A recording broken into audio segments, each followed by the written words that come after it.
50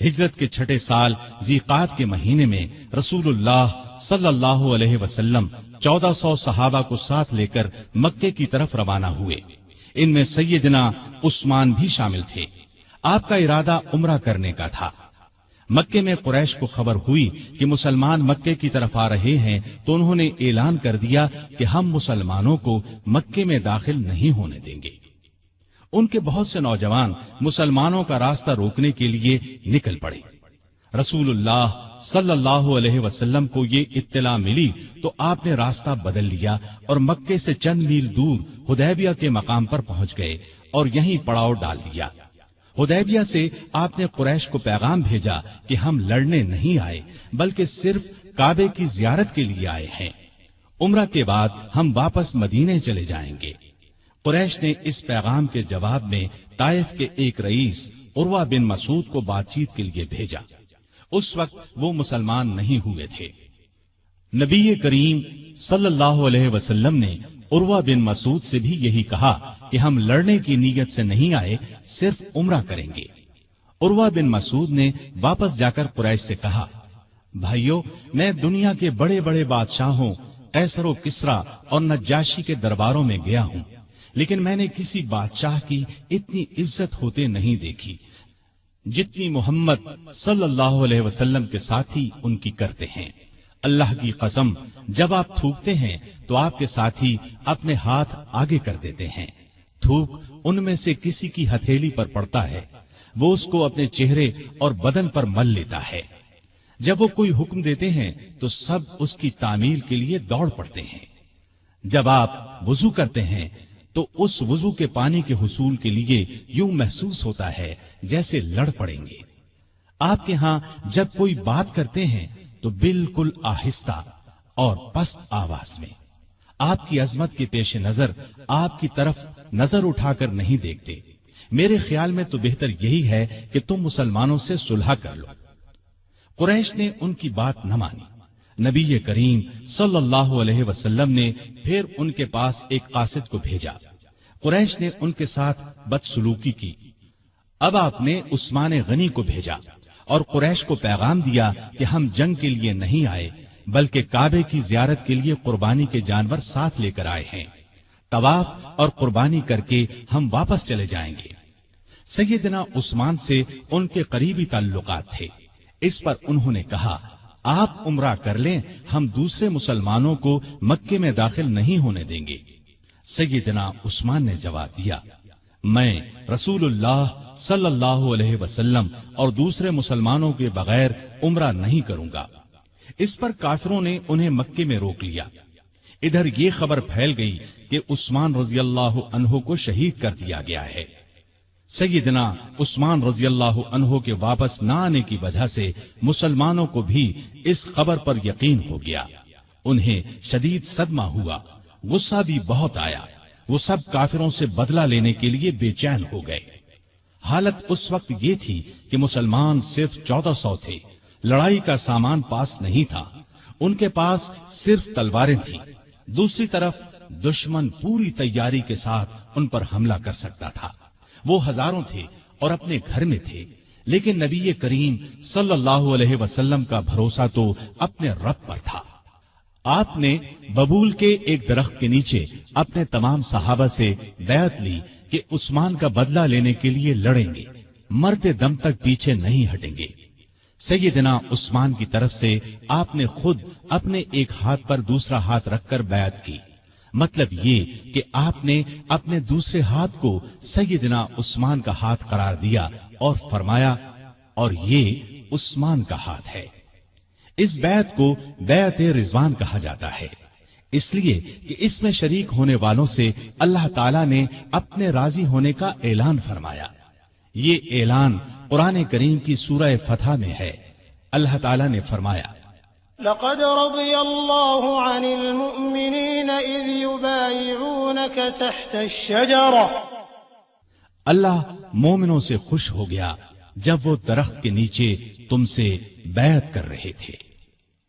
گویا جن لوگوں نے اس وقت یہ بیعت کی، اللہ ان سے خوش ہو گیا۔ اس سے بڑی خوش بختی اور کیا ہو سکتی ہے کہ اللہ خوش ہو جائے۔ اس لیے سیدنا عثمان غنی رضی اللہ عنہ کی شہادت کی خبر کے باوجود رسول اللہ صلی اللہ علیہ وسلم نے اپنے ایک ہاتھ کو سیدنا عثمان غنی رضی اللہ عنہ کا ہاتھ قرار دے کر اس بیعت میں انہیں بھی شامل کر لیا تھا، تاکہ شہادت کے بہت بڑے مرتبے کے ساتھ ساتھ وہ ان لوگوں میں بھی شامل ہو جائیں جن سے اللہ راضی ہو گیا۔ بیعت کے بعد مسلمان لڑائی کی تیاری کر رہے تھے کہ عثمان غنی رضی اللہ عنہ وہاں پہنچ گئے۔ انہیں زندہ سلامت دیکھ کر مسلمان بہت خوش ہوئے۔ ادھر مسلمانوں کے جوش اور جذبے کی کیفیت دیکھ کر کافر مسلمانوں سے صلح پر آمادہ ہو گئے۔ انہوں نے چند شرائط پر مسلمانوں سے صلح کر لی۔ ایک معاہدہ لکھا گیا، اس میں یہ تمام شرائط درج کی گئیں۔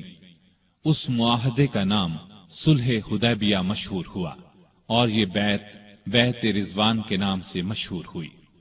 معاہدے کی ایک شرط یہ بھی تھی کہ اس سال مسلمان عمرہ کیے بغیر چلے جائیں۔ اگلے سال ذی-قعدہ کے مہینے میں قریش 3 دن کے لیے مکے سے نکل جائیں گے، مسلمان ان دنوں میں عمرہ کر لیں۔ چنانچہ آپ صلی اللہ علیہ وسلم تمام صحابہ کے ساتھ واپس چلے گئے۔ بیعت رضوان کے بعد عثمان غنی رضی اللہ عنہ خیبر کی لڑائی میں شریک ہوئے۔ یہ لڑائی ہجرت کے 7ویں سال محرم کے مہینے میں پیش آئی۔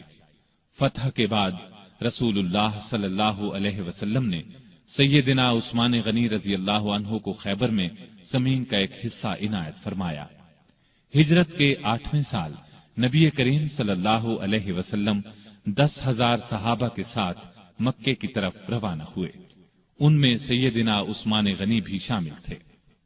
مکے کی فتح کے بعد حنین کی لڑائی میں بھی عثمان غنی رضی اللہ عنہ نے شرکت کی۔ اس کے بعد تبوک کی لڑائی کا واقعہ پیش آیا۔ روم کا بادشاہ مدینے پر حملہ کرنا چاہتا تھا۔ نبی کریم صلی اللہ علیہ وسلم نے آگے بڑھ کر اس کا مقابلہ کرنے کا ارادہ فرمایا۔ آپ صلی اللہ علیہ وسلم نے ارد گرد سے بھی مدد کے لیے مسلمانوں کو بلا لیا۔ اس طرح ایک بڑا لشکر جمع ہو گیا۔ اتنے بڑے لشکر کے لیے خوراک، ساز و سامان، ہتھیاروں اور سواریوں کا انتظام ایک مسئلہ تھا۔ اس لیے نبی کریم صلی اللہ علیہ وسلم نے مسلمانوں سے دل کھول کر چندہ دینے کا اعلان کیا اور فرمایا کہ ایسا کرنے والوں کے لیے جنت ہے۔ مسلمانوں نے اس موقع پر ایک دوسرے سے بڑھ چڑھ کر حصہ لیا۔ سیدنا ابو بکر رضی اللہ عنہ گھر کا سارا سامان لے آئے۔ سیدنا عمر فاروق رضی اللہ عنہ گھر کا نصف سامان لے آئے۔ عبد الرحمن بن عوف رضی اللہ عنہ نے 40,000 درہم دیے۔ باقی صحابہ نے بھی جتنا زیادہ سے زیادہ ممکن تھا روپیہ اور سامان دیا۔ عورتوں نے اپنے زیور اتار کر ڈھیر کر دیے۔ اس روز سیدنا عثمان غنی رضی اللہ عنہ نے تو حد ہی کر دی۔ ہوا یہ کہ عثمان غنی رضی اللہ عنہ نے ملک شام کے لیے ایک قافلہ تیار کیا تھا جس میں پالان اور کجاوے سمیت 200 اونٹ تھے۔ تقریباً 30 کلو کے قریب چاندی تھی۔ آپ نے یہ سب صدقہ کر دیا۔ اس کے بعد پھر 100 اونٹ پالان اور کجاوے سمیت صدقہ کیا۔ اس کے بعد 1000 دینار جو تقریباً 5.5 کلو سونے کے برابر ہے نقد لے کر آئے اور انہیں نبی کریم صلی اللہ علیہ وسلم کی آغوش مبارک میں بکھیر دیا۔ رسول اللہ صلی اللہ علیہ وسلم انہیں الٹتے پلٹتے جاتے تھے اور فرماتے جاتے تھے، آج کے بعد عثمان جو بھی کریں انہیں ضرر نہ ہوگا۔ اس کے بعد سیدنا عثمان غنی رضی اللہ عنہ نے پھر صدقہ کیا اور صدقہ کیا، یہاں تک کہ ان کے صدقے کی مقدار نقدی کے علاوہ 900 اونٹ اور 100 گھوڑوں تک جا پہنچی۔ غزوہ تبوک کے سفر کے موقع پر بھی عثمان رضی اللہ عنہ ساتھ تھے۔ واپسی پر ام کلثوم رضی اللہ عنہا چند دن بیمار رہ کر وفات پا گئیں۔ نبی صلی اللہ علیہ وسلم اور عثمان رضی اللہ عنہ کو شدید صدمہ پہنچا۔ ہجرت کا 24واں سال شروع ہونے سے 3 دن پہلے دوسرے خلیفہ سیدنا عمر فاروق رضی اللہ عنہ فجر کی نماز پڑھا رہے تھے کہ ایرانی غلام ابو لؤلؤ فیروز نے ان پر خنجر سے وار کیے۔ اس پر وہ سخت زخمی ہو گئے۔ جب انہیں بچنے کی کوئی امید نہ رہی تو 6 صحابہ کے نام تجویز کیے اور فرمایا کہ ان میں سے کسی ایک کو خلیفہ چن لینا۔ ان 6 صحابہ کے نام یہ ہیں: عثمان، علی، طلحہ، زبیر، عبد الرحمن بن عوف اور سعد بن ابی وقاص رضی اللہ عنہم۔ سیدنا عمر فاروق رضی اللہ عنہ نے 1 محرم کو وفات پائی۔ اس کے بعد 2 دن تک خلافت پر بات ہوتی رہی۔ آخر سیدنا عثمان غنی رضی اللہ عنہ کو خلیفہ چن لیا گیا۔ خلافت کے وقت عمر 70 برس سے زیادہ تھی۔ اپنی شہادت تک تقریباً 12 سال خلیفہ رہے۔ اس عرصے میں کئی نئے ملک اور علاقے فتح ہوئے۔ اسلامی حکومت کا رقبہ لاکھوں مربع میل بڑھ گیا۔ ایک شاندار بحری بیڑا تیار ہوا۔ ان کے زمانے میں آذربائیجان سیدنا خالد بن ولید رضی اللہ عنہ کے ہاتھ پر دوبارہ فتح ہوا۔ اسی طرح آرمینیا فتح ہوا۔ 27 ہجری کو سیدنا عبداللہ بن سعد بن ابی سرح رضی اللہ عنہ نے افریقہ پر چڑھائی کی۔ اس طرح طرابلس، قبرص، تبرستان اور جرجان کے علاقے فتح ہوئے۔ 29 ہجری میں تو گویا فتوحات کا سیلاب ہی آ گیا۔ کچھ علاقوں نے عمر رضی اللہ عنہ کی شہادت کے بعد بغاوت شروع کر دی تھی، ان کو بھی دوبارہ فتح کیا گیا۔ چنانچہ فارس، مرو، بلخ اور ہرات تک سارے علاقے فتح کر لیے گئے۔ سیستان، تخار، ترکستان فتح ہوئے۔ ترکستان ایران اور چین کے درمیان واقع ہے۔ طالقان، فاریاب اور جزجان کو سخت لڑائیوں کے بعد فتح کیا گیا۔ بہت سے علاقے اسلام کے پرچم تلے آ گئے، یہاں تک کہ اسلامی حکومت کی سرحد چین کی سرحد سے جا ملی۔ ایک سالار عبد الرحمن بن سمرہ رضی اللہ عنہ بلوچستان تک آ پہنچے اور اس کے بڑے حصے پر قبضہ کر لیا۔ اس زمانے میں بلوچستان نام کا کوئی صوبہ نہیں تھا۔ اس علاقے کو سندھ کا حصہ سمجھا جاتا تھا۔ پھر پورے ایران کو فتح کر لیا گیا۔ کابل سمیت وہ تمام علاقے اسلامی حکومت میں شامل ہو گئے جو آج کل افغانستان، بلوچستان اور وسط ایشیا کا حصہ ہیں۔ ایران میں آئے دن بغاوتیں ہوتی رہتی تھیں۔ اس کی وجہ یہ تھی کہ ایران کا آخری آتش پرست حکمران یزدگرد ابھی زندہ تھا۔ سیدنا عمر فاروق رضی اللہ عنہ کے زمانے میں وہ بھاگ کر ترکستان چلا گیا تھا۔ سیدنا عثمان غنی رضی اللہ عنہ کے دور میں وہ خراسان اور پھر سیستان پہنچا۔ مسلمانوں کے خلاف بغاوت کی، لیکن اسلامی لشکر نے دونوں جگہ اس کی بغاوت کو کچل دیا۔ خود یزدگرد ایک پنچکی والے دیہاتی کے ہاتھوں مارا گیا۔ یہ واقعہ عثمان غنی رضی اللہ عنہ کی خلافت کے 8ویں سال پیش آیا۔ اس کے بعد ایران میں بغاوتوں کا سلسلہ رک گیا۔ اس کے بعد روم کے بادشاہ کانسٹینس نے شام اور مصر پر حملے کا ارادہ کیا۔ وہ 500 جنگی جہازوں کے بحری بیڑے کے ساتھ اسلامی ساحلوں کی طرف بڑھا، لیکن اسلامی لشکر نے اسے زبردست لڑائی کے بعد شکست فاش دی۔ رومی دم دبا کر بھاگے۔ بھاگنے والوں میں ان کا بادشاہ بھی تھا۔ اس جنگ کو مستولوں والی جنگ کہا جاتا ہے۔ اس طرح رومیوں کا غرور خاک میں مل گیا۔ رومی بحری بیڑے کا روب ہمیشہ کے لیے خاک میں مل گیا۔ سمندری لڑائی میں مسلمانوں کی یہ جیت سیدنا عثمان غنی رضی اللہ عنہ کی خلافت کے زمانے کا اتنا عظیم الشان کارنامہ ہے کہ ہم اس پر فخر کر سکتے ہیں۔ سیدنا عثمان غنی رضی اللہ عنہ کے زمانے کی فتوحات 2 قسم کی ہیں۔ سیدنا عمر رضی اللہ عنہ کے زمانے میں جو علاقے فتح ہوئے تھے ان میں سے کچھ باغی ہو گئے تھے۔ سیدنا عثمان غنی رضی اللہ عنہ کے دور خلافت میں ان علاقوں کو پھر سے فتح کیا گیا۔ اس طرح ان علاقوں پر دوبارہ اسلام کا جھنڈا لہرانے لگا۔ ان میں آذربائیجان، آرمینیا، ہمدان، رے، خراسان اور اسکندریہ وغیرہ کی بغاوتوں کا کچلا جانا شامل ہے۔ دوسری قسم کی فتوحات وہ ہیں جو مسلمانوں نے نئے علاقے فتح کیے۔ ان میں افریقہ یعنی طرابلس، مراکش، الجزائر، تیونس کے علاقے، نیز ان کے علاوہ قبرص، طبرستان، جرجان، افغانستان، ترکستان اور قفقاز وغیرہ فتح ہوئے۔ قفقاز کو کوہ قاف بھی کہا جاتا ہے۔ ایران کے بہت سے علاقے عمر رضی اللہ عنہ کے دور میں فتح ہو چکے تھے، کچھ باقی تھے، مثلا طوس، بیحق، نیشاپور، بلخ وغیرہ۔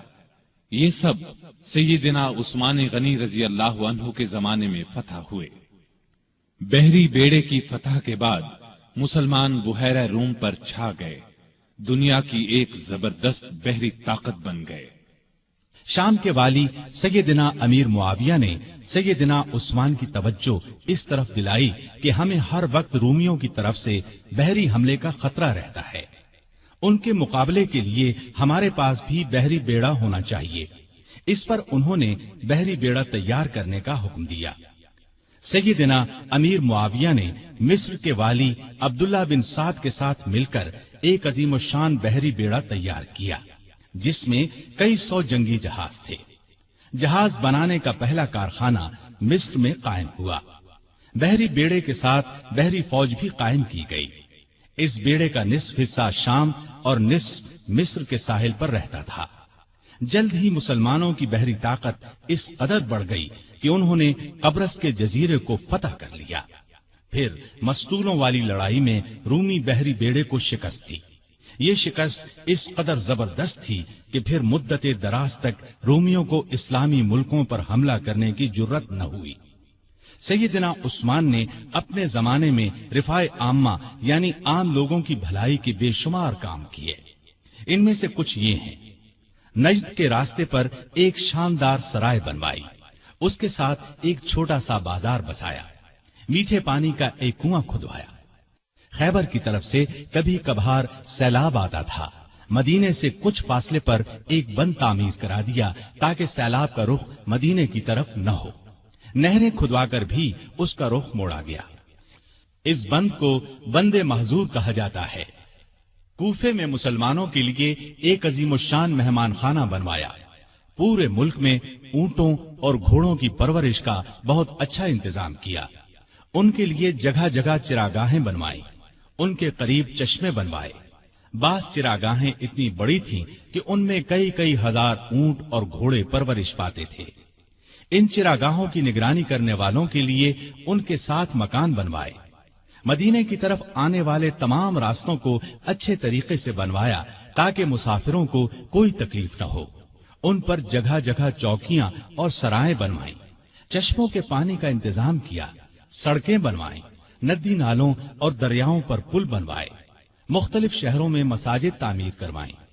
آپ کے زمانے میں مدینے میں ایک بڑا بیت المال تھا۔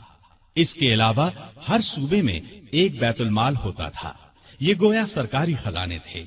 ان سے حقداروں کو حق دیا جاتا، محتاجوں کی مدد کی جاتی۔ بے شمار نئے علاقے فتح ہونے کی وجہ سے ملک کی آمدنی بہت بڑھ گئی تھی۔ چنانچہ جن لوگوں کو بیت المال سے وظیفے ملتے تھے ان میں 100 درہم کا اضافہ کر دیا گیا۔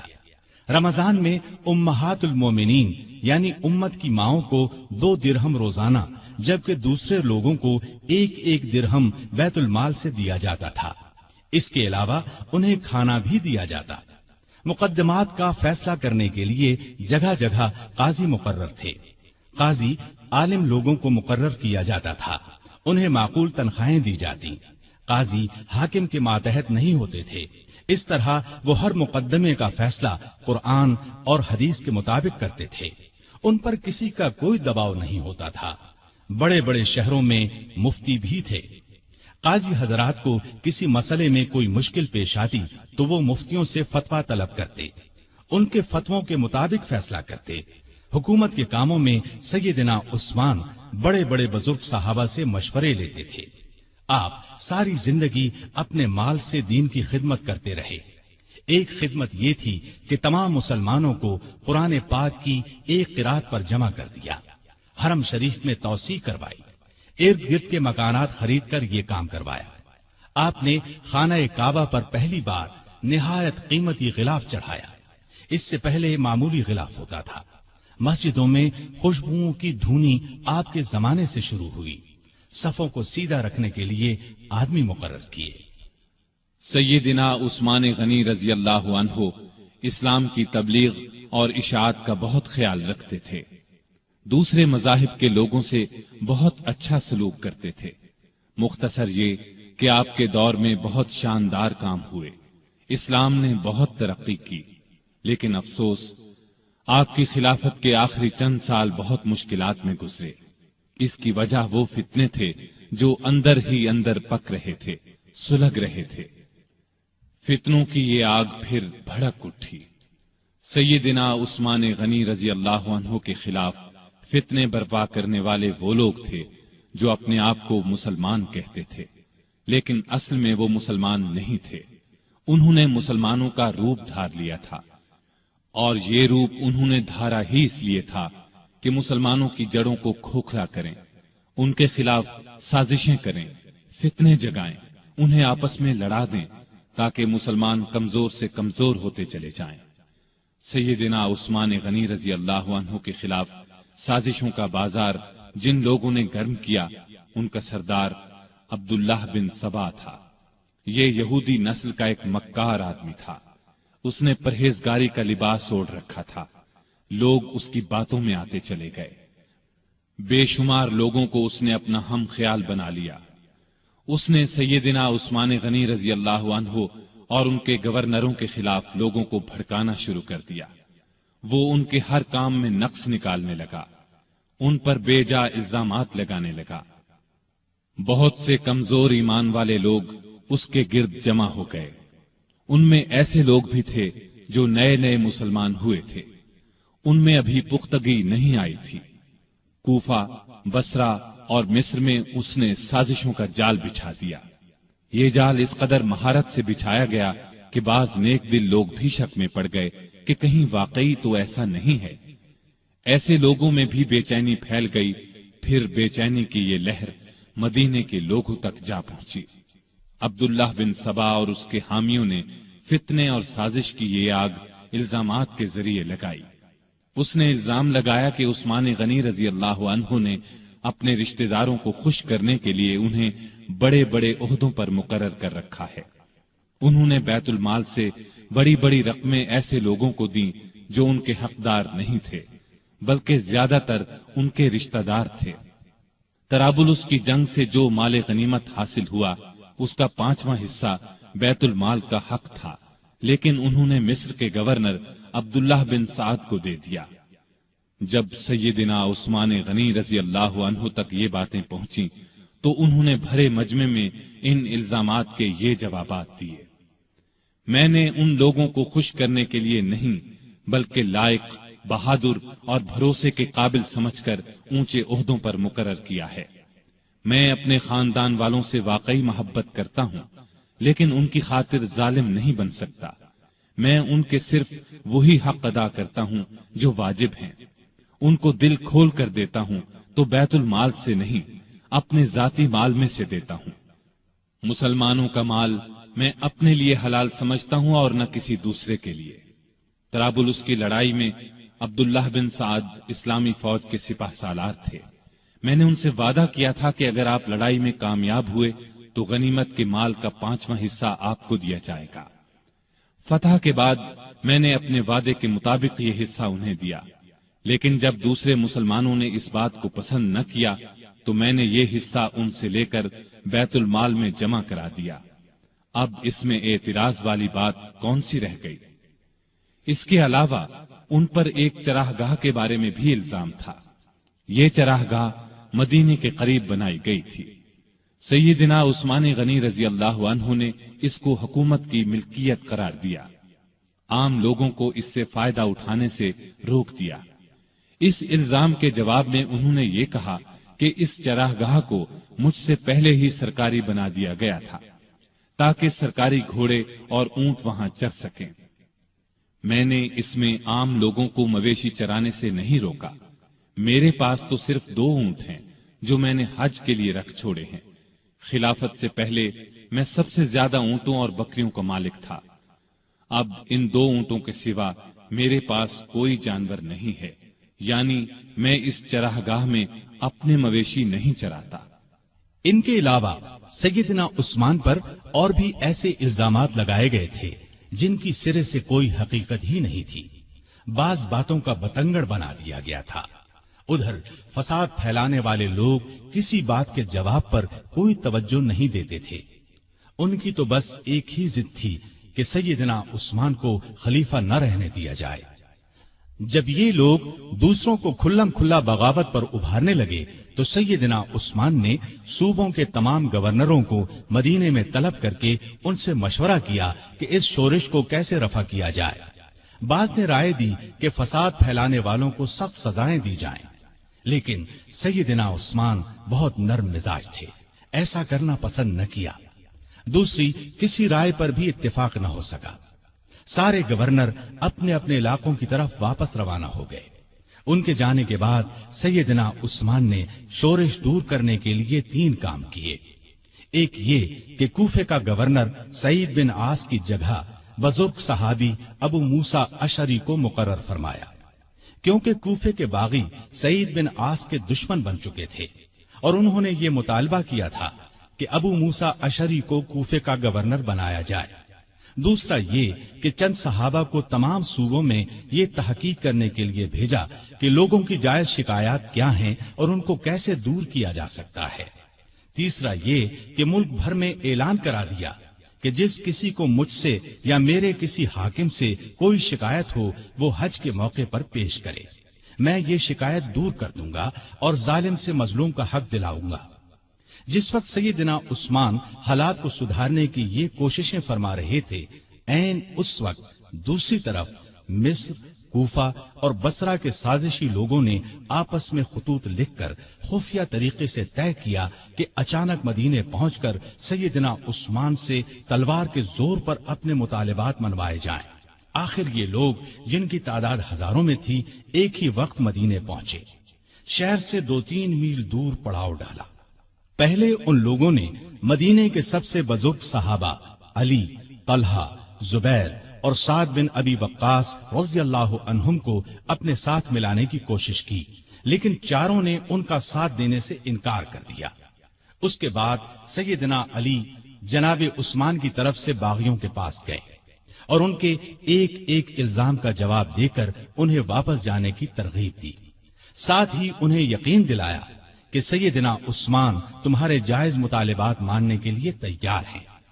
اس پر سارے باغی واپس جانے پر رضامند ہو گئے اور اپنے اپنے علاقے کی طرف روانہ ہو گئے۔ اس واقعے کو چند ہی روز گزرے تھے کہ ایک دن مدینے کی گلیاں گھوڑوں کی ٹاپوں اور انتقام کی آوازوں سے گونج اٹھی۔ لوگ گھبرا کر باہر نکلے۔ انہوں نے دیکھا کہ مصری باغیوں کی جماعت پھر واپس آ گئی ہے۔ سیدنا علی آگے بڑھے اور ان سے واپس آنے کا سبب پوچھا تو انہوں نے جواب دیا کہ ہم واپس جا رہے تھے، راستے میں ایک شخص کو دیکھا جو مدینے کی طرف سے آ رہا تھا اور بڑی تیزی سے مصر کی طرف جا رہا تھا۔ ہمیں اس کی چال ڈھال سے شبہ گزرا، روک کر اس کی تلاشی لی تو اس کے پاس سے ایک خط ملا۔ وہ خط مصر کے گورنر کے نام تھا۔ خط امیر المومنین عثمان کی طرف سے تھا۔ اس میں انہوں نے لکھا تھا کہ جو لوگ مدینے سے مصر واپس آ رہے ہیں ان سب کو قتل کر دیا جائے۔ خط پر سیدنا عثمان کی مہر بھی لگی تھی۔ اس خط کو دیکھ کر ہم نے سمجھ لیا کہ ہمارے ساتھ دھوکہ کیا جا رہا ہے۔ اب ہم اس دھوکے کا انتقام لینے کے لیے واپس آئے ہیں۔ جب یہ معاملہ سیدنا عثمان غنی رضی اللہ عنہ کے سامنے رکھا گیا تو وہ بہت حیران ہوئے اور قسم کھا کر کہا، نہ میں نے یہ خط لکھا نہ کسی سے لکھوایا۔ اس پر لوگوں نے خیال ظاہر کیا کہ یہ خط سیدنا عثمان کے مشیر مروان بن حکم نے ان کی اجازت کے بغیر لکھا ہے۔ ادھر باغی تو فساد پر تلے ہوئے تھے۔ انہوں نے کہا، خط چاہے کسی نے لکھا ہو، اس کے ذمہ دار خلیفہ ہی ہیں، اس لیے وہ خلافت سے الگ ہو جائیں۔ اسی دوران میں کوفہ اور بصرہ کے لوگ بھی واپس آ گئے۔ ان سے پوچھا گیا کہ تم لوگوں کے راستے تو الگ الگ ہیں، پھر تم کس طرح راستے سے پلٹ آئے ہو؟ انہوں نے کوئی جواب نہ دیا اور مصریوں میں شامل ہو گئے۔ سیدنا عثمان غنی رضی اللہ عنہ نے باغیوں کو جواب دیا، جب تک مجھ میں جان ہے خلافت سے الگ نہیں ہوں گا۔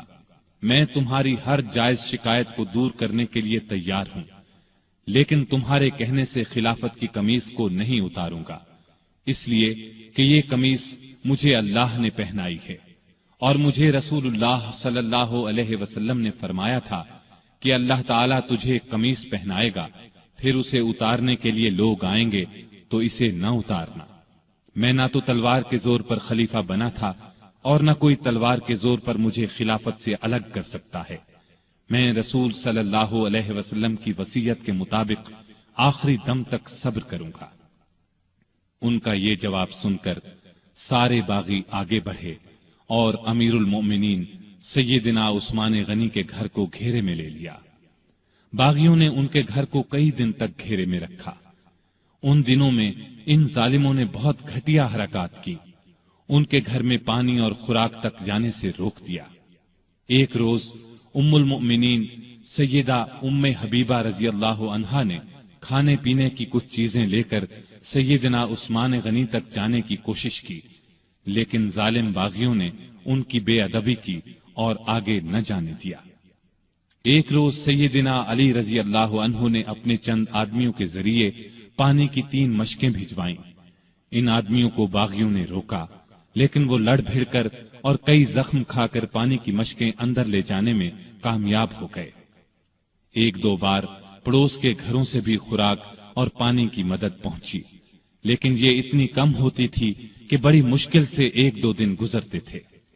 مدینے میں جتنے بھی بزرگ اور جلیل القدر صحابہ موجود تھے، ان سب نے باغیوں کو بہت سمجھایا، لیکن باغیوں نے ان کا بھی لحاظ نہ کیا، کوئی بات نہ مانی۔ خود امیر المؤمنین سیدنا عثمان غنی رضی اللہ عنہ نے کئی مرتبہ باغیوں کو سمجھانے کی کوشش کی، مکان کی چھت پر جا کر کئی مرتبہ ان کے سامنے بہت با اثر تقاریر کی، انہیں یاد دلایا کہ رسول اللہ صلی اللہ علیہ وسلم جب مدینے تشریف لائے تھے تو مسجد نبوی کے لیے جگہ تنگ تھی۔ آپ نے اعلان فرمایا تھا کہ جو شخص مسجد کے لیے زمین خریدے گا اسے جنت میں جگہ ملے گی۔ میں نے ہی یہ جگہ خرید کر مسجد میں شامل کی تھی، لیکن آج تم مجھے اس مسجد میں نماز پڑھنے سے روکتے ہو۔ ہجرت کے بعد سارے مدینے میں بس ایک ہی کنواں تھا۔ رسول اللہ صلی اللہ علیہ وسلم نے اعلان فرمایا تھا کہ جو شخص اس کنویں کو خرید کر مسلمانوں کے لیے پانی عام کرے گا اس کے لیے جنت ہے۔ کیا تمہیں علم نہیں ہے کہ میں نے ہی یہ کنواں خرید کر مسلمانوں کے حوالے کیا تھا، لیکن آج تم نے مجھ پر اس کا پانی بند کر دیا ہے۔ رسول اللہ صلی اللہ علیہ وسلم کے ساتھ میرا کیا تعلق تھا، کیا تم یہ بھی نہیں جانتے؟ ان کی یہ تمام باتیں بھی پتھر دل باغیوں کو ہلا نہ سکی۔ ان ظالموں نے امیر المؤمنین کے مکان کو آنے والے تمام راستوں پر پہرے بٹھا دیے تاکہ مدینے کے لوگ ان کی مدد کو نہ پہنچ سکیں۔ پھر بھی 700 بہادر مسلمان ہتھیار لگا کر کسی نہ کسی طرح سیدنا عثمان غنی رضی اللہ عنہ کے پاس پہنچ گئے اور امیر المؤمنین سے کہا، اگر آپ اجازت دیں تو ہم ان باغیوں سے لڑیں۔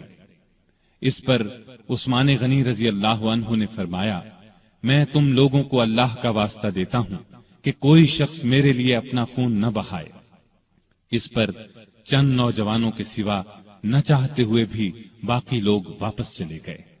سیدنا عثمان غنی رضی اللہ عنہ نے یہ بھی پسند نہ فرمایا کہ رسول اللہ صلی اللہ علیہ وسلم کے شہر کو چھوڑ کر کسی دوسرے شہر چلے جائیں۔ وہ تمام مصیبتیں صبر اور شکر سے برداشت کرتے رہے، لیکن گوارا نہ کیا کہ لوگ ان کی خاطر ایک دوسرے کا خون بہائیں۔ ادھر مدینے میں یہ ہو رہا تھا، ادھر مکے میں حج ہو رہا تھا۔ اکثر لوگ حج کے لیے گئے ہوئے تھے۔ باغی بھی یہ سوچ رہے تھے کہ حج کے بعد لوگ مدینے کا رخ کریں گے اور موقع ہاتھ سے نکل جائے گا، چنانچہ وہ سیدنا عثمان کے قتل کا مشورہ کرنے لگے۔ سیدنا عثمان کو ان کے ارادے کی خبر ہوئی تو انہوں نے مکان کی چھت پر کھڑے ہو کر باغیوں کے سامنے یہ تقریر کی، لوگو، آخر تم مجھے کس جرم میں قتل کرنا چاہتے ہو؟ اسلام 3 صورتوں کے علاوہ کسی مسلمان کے قتل کرنے کی اجازت نہیں دیتا، یا تو وہ اسلام لانے کے بعد اس سے پھر جائے، یا شادی کے بعد بدکاری کرے، یا کسی کو جان بوجھ کر قتل کرے۔ اللہ کی قسم میں نے ان تینوں میں سے کوئی گناہ نہیں کیا، پھر تم میرے خون کے پیاسے کیوں ہو؟ باغیوں پر اس تقریر کا بھی کوئی اثر نہ ہوا۔ انہوں نے 18 ذوالحج 35 ہجری کو امیر المومنین کے مکان پر حملہ کر دیا۔ گھر کے بڑے دروازے پر حسن بن علی، عبداللہ بن زبیر، محمد بن طلحہ رضی اللہ عنہم اور کچھ دوسرے نوجوان پہرا دے رہے تھے۔ انہوں نے باغیوں کا زبردست مقابلہ کیا اور زخم کھا کر بھی انہیں اندر داخل نہ ہونے دیا۔ اب 4 باغی ساتھ کے ایک مکان کے ذریعے دیوار پھاند کر اندر داخل ہو گئے۔ اس وقت سیدنا عثمان روزے سے تھے اور قرآن پاک کی تلاوت کر رہے تھے۔ ظالموں نے لوہے کی ایک سلاخ، نیزے اور تلوار سے ان پر وار کیے۔ ان کی زوجہ محترمہ سیدہ نائلہ انہیں بچانے کے لیے آگے بڑھیں تو تلوار کے وار سے ظالموں نے ان کی انگلیاں کاٹ دیں۔ اس طرح ظالموں نے 82 سالہ نہتے امیر المومنین سیدنا عثمان رضی اللہ عنہ کو شہید کر دیا۔ انا للہ و انا الیہ راجعون۔ انہیں شہید کر دیا جنہوں نے اپنے آپ کو بچانے کے لیے ان کا خون بہانا پسند نہیں فرمایا تھا، ورنہ وہ فوج بلا کر ان سب کو قتل کروا سکتے تھے۔ ان کا خون قرآن کے ان الفاظ پر گرا، فَسَيَكْفِيكَهُمُ اللَّهُ۔ وہ جمعے کے دن کا تیسرا پہر تھا۔ ان کی شہادت کی خبر سن کر لوگ سناٹے میں آ گئے۔ ان کے گمان میں بھی نہیں تھا کہ بات یہاں تک پہنچ جائے گی۔ جنازہ رات کے وقت لے جایا گیا، ڈر تھا کہ باغی ناش کی بے حرمتی نہ کریں۔ اس مظلوم شہید کو بقیع الغرقد المعروف جنت البقیع میں دفن کیا گیا۔ آپ بہت خوبصورت تھے، ہمیشہ صاف ستھرا لباس پہنتے تھے، لیکن ایسا لباس نہیں پہنتے تھے جس سے غرور پیدا ہو۔ گھر کے افراد کو بھی ایسا لباس نہیں پہننے دیتے تھے۔ غذا عام طور پر سادہ اور نرم کھاتے تھے۔ اپنی روزی کپڑے اور غلے وغیرہ کی تجارت سے کماتے تھے۔ بہت دیانتدار اور کامیاب تاجر تھے۔ اپنی دولت اللہ کے راستے میں لٹاتے رہتے تھے۔ بہت زیادہ صفائی پسند تھے۔ جس دن سے مسلمان ہوئے تھے ہر روز غسل فرماتے تھے۔ خوشبو بہت پسند تھی۔ فرض نمازوں اور روزوں کی سختی سے پابندی کے علاوہ نفلی عبادت بھی بہت کرتے تھے۔ اکثر تیسرے دن روزہ رکھتے، رات کو صرف اتنا کھاتے کہ انسان زندہ رہ سکے۔ بعض اوقات تو ساری رات عبادت میں گزار دیتے۔ قرآن مجید کی تلاوت کا بہت زیادہ شوق تھا۔ تلاوت کے بغیر کوئی دن نہ گزرتا تھا۔ ہر سال حج کے لیے جاتے، آخری سال باغیوں کے محاصرے کی وجہ سے نہ جا سکے۔ لکھنا پڑھنا جانتے تھے، وحی کی کتابت بھی کرتے تھے۔ وحی نازل ہوتی تو اکثر نبی کریم صلی اللہ علیہ وسلم انہیں لکھنے کے لیے بلاتے۔ قرآن کے بہت بڑے عالم اور حافظ تھے۔ رسول اللہ صلی اللہ علیہ وسلم کی 146 احادیث آپ کے ذریعے سے امت تک پہنچی۔ شریعت کے مسائل سے بخوبی واقف تھے۔ لوگ ان سے مسئلے پوچھتے تھے۔ نبی کریم صلی اللہ علیہ وسلم کی دوسری بیٹی سیدہ ام کلثوم کی وفات کے بعد آپ نے کچھ اور نکاح بھی کیے۔ 9 یا 7 بیٹیاں اور 8 بیٹے ہوئے۔ 2 بیٹے بچپن ہی میں فوت ہو گئے۔ ان کے ایک بیٹے ابان نے شہرت پائی، بنو امیہ کی حکومت میں اونچے عہدوں پر کام کیا۔ حیا سیدنا عثمان میں بہت زیادہ تھی، حتیٰ کہ فرشتے بھی ان سے حیا کرتے تھے۔ اللہ کا خوف بہت تھا، موت، قبر اور قیامت کا ہر وقت خیال رہتا۔ آپ کی سخاوت انتہا کو پہنچی ہوئی تھی۔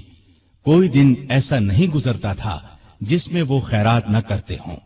وہ اللہ تعالی کے اس ارشاد کی مکمل تصویر تھے۔ جو لوگ ضرورت مندوں کے لیے دل کو تنگ کیے بغیر اپنا مال خرچ کرتے ہیں وہی کامیاب ہیں۔ سیدنا عثمان غنی رضی اللہ عنہ نے بئر روما خرید کر مسلمانوں کے لیے عام کر دیا۔ مسجد نبوی کی توسیع کے لیے زمین خریدی۔ سیدنا علی رضی اللہ عنہ کی سیدہ فاطمہ رضی اللہ عنہا سے شادی کا موقع آیا تو انہوں نے اپنی زرہ سیدنا عثمان رضی اللہ عنہ کے ہاتھ 480 درہم میں بیچ دی۔ عثمان رضی اللہ عنہ نے اس رقم کے ساتھ وہ زرہ بھی انہیں واپس تحفے میں دے دی۔ تبوک کے موقع پر تو ان کی دریا دلی کی انتہا نہ رہی۔ قحط کے موقع پر غلے سے لدے ہوئے اونٹ لوگوں میں تقسیم کر دیے۔ ہر جمعے کو ایک غلام آزاد کرتے تھے۔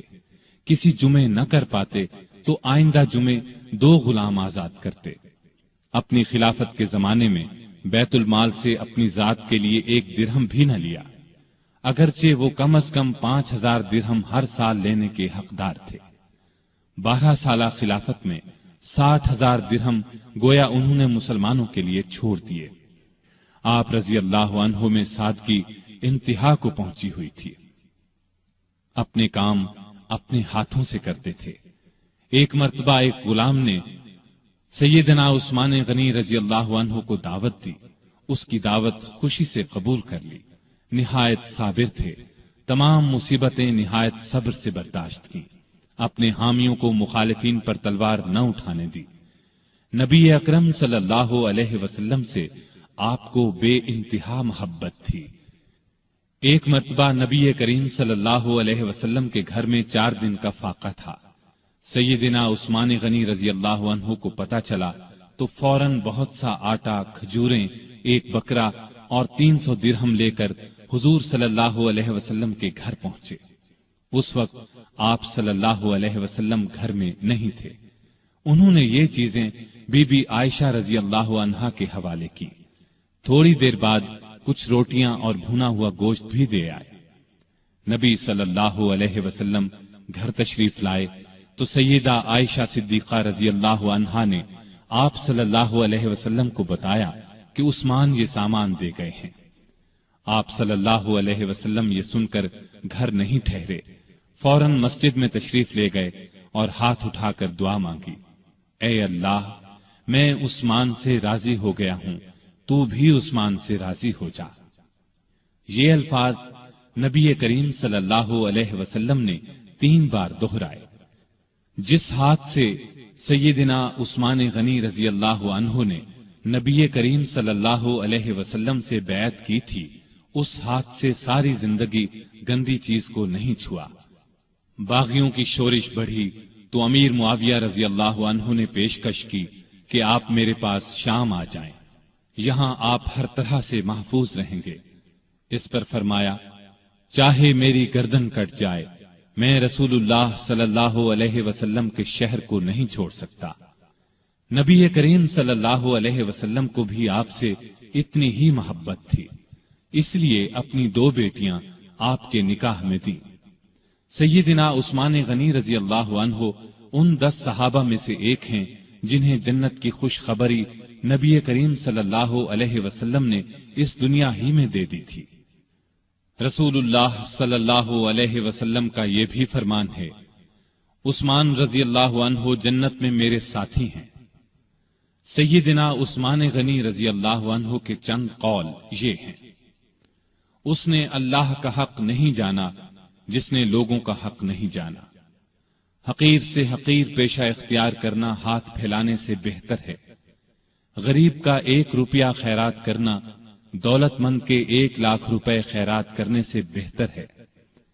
اپنے رب کے سوا کسی سے امید نہ رکھو۔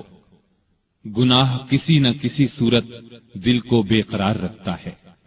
سب سے برا آدمی وہ ہے جو لوگوں کی برائیاں بیان کرتا پھرے۔ اللہ تعالی سیدنا عثمان غنی رضی اللہ عنہ پر رحمتیں نازل فرمائے، آمین۔